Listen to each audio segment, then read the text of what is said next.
Hey everybody, it is Professor Parish, and we are on Module 11 of English 109. So if you've not turned in your assignments for Module 10, they are due tomorrow night. I'm recording this on Saturday night. They're due Sunday evening if you've not turned in Module 10. But I want to talk about Module 11. So before I start, though, I do want to make note that a couple of the assignments I've noted for the next couple of weeks are they need the page numbers updated, so I've unpublished them right now. So on Module 12 and Module 13 are open, but right now you can only do the discussion forums, right? I've kind of unpublished the other assignments for now until I get those page numbers changed. So when we get to the Module 12 video, those assignments should be back up by then, and same with Module 13. But for now, if you get Module 11 completed, you can go ahead and do the discussion forums, but just kind of wait. And as the week goes on, I'll get that updated and back to you all, and you guys will be able to see those activities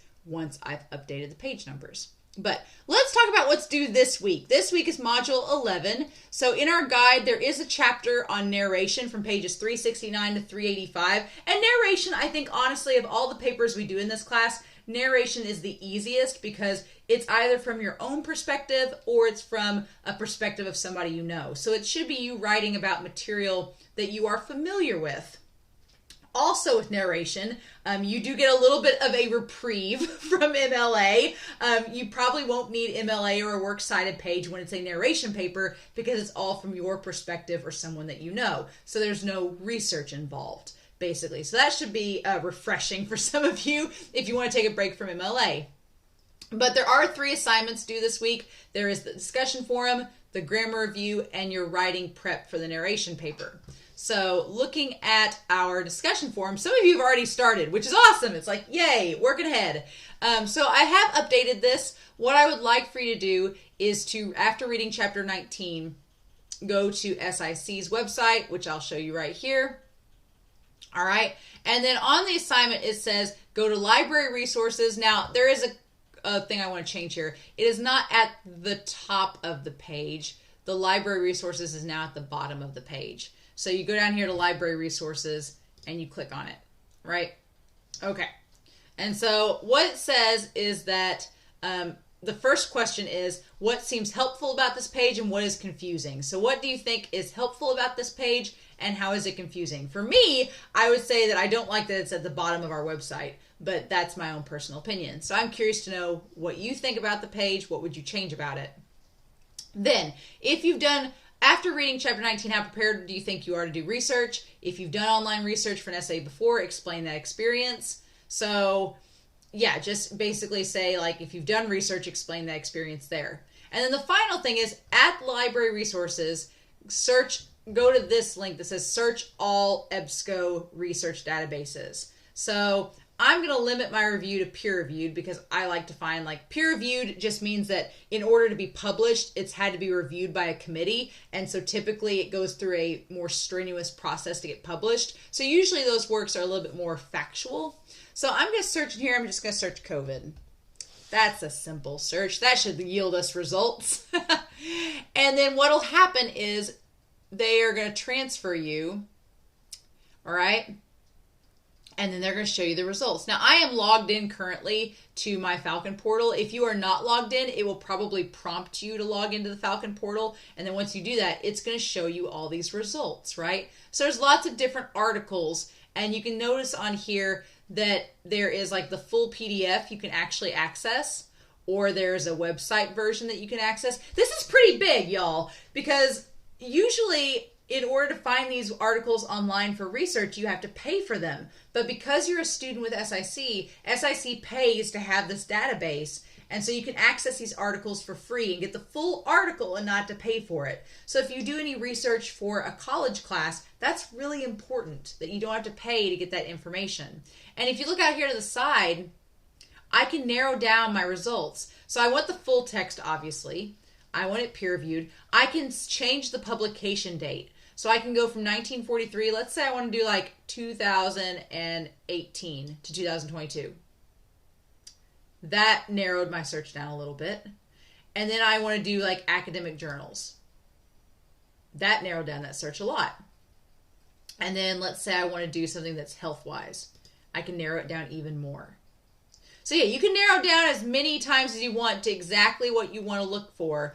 And then what I want you to do for the discussion forum is find an article, and then once you found it, link it, and then explain why you chose it. So for example, if I chose this first article, Health and Nutritional Status of Children Hospitalized During COVID-19 Pandemic in Bangladesh, I click on it, and then it gives me the article itself, or the abstract for it. Let's say I want to go to the full PDF. Then it's going to give me the actual article. Right, so there's the article.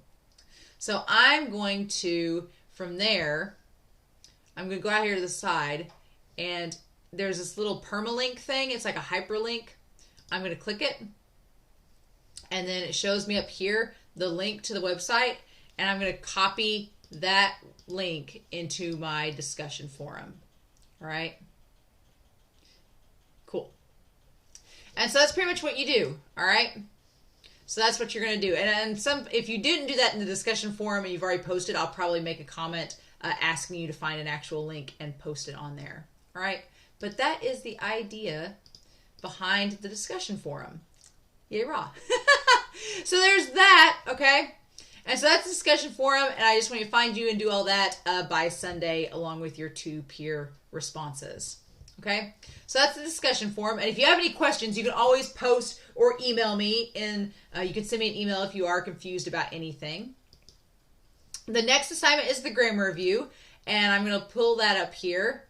A couple people have already done it. So basically, it's on pages 512 to 520 for part 1, and then 520 to 528 in part 2. And it's basically, a lot of this is asking to rewrite sentences, putting things in quotation marks. Like activities 1 and activity 3 are rewriting sentences using quotation marks in proper places. Activity 4 here and activity 5 is talking about interrupting and introductory phrases. An introductory phrase in a sentence is like, instead of this, comma. That's an introductory phrase. And then an interrupting phrase happens in the middle of the sentence. So it's saying she knew because she was curious that such and such was going to happen. So that because it was curious is an interrupting phrase. And on pages 520 to 528, they talk about this in the textbook. So if you have questions with that, you can always email me and ask. And then page 525, the last part of the activity is to write down the word in the sentence and place a comma after it before where the quotation marks would begin in the sentence. So these activities are actually pretty easy. It's probably going to take you more time to rewrite the sentence with the quotation marks than it is to actually know where it goes. But if you have questions about these activities, please let me know in the grammar review. All right? And then the last thing that we are assigned is the narration prep, the writing prep. All I want to know in this assignment is the same thing we've done for your poetry, for your compare and contrast paper, as well as cause and effect. I just want to know, what is your topic of your narration paper, and what is a brief outline of the points you plan to touch base on. That's pretty much it. That's all I need to know going into this other paper. And you can pretty much choose any narration topic you want to. I've had students write about breaking a bone, winning or losing a basketball game, going on a trip, visiting a family member. I've had a plethora of topics about various people and experiences they've had, and they've all been very good papers. So I think whatever you choose, just choose something that you know you can write 3 pages about and that you're passionate about and that you want to talk about. Okay? So if you have any questions, I will be at several high schools throughout the mornings this week, but in the afternoons, I'll be back at the college. So if you email me, I should be able to get back to you in the afternoons. All right? But especially with the discussion forum, if you have questions, let me know. This discussion forum is a little bit different than we've done in the past. So I want to definitely make sure that we know where our library resources are on campus. But if you have questions, please email me and let me know, and I'll be happy to help. And if you want to work ahead, you can go ahead and do the next discussion forum for next week is the peer review for narration. So you may not want to work on that one ahead.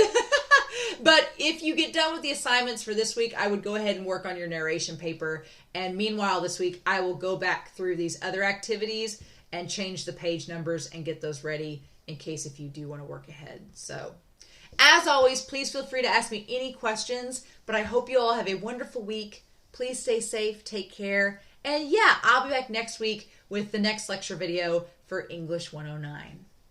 Bye.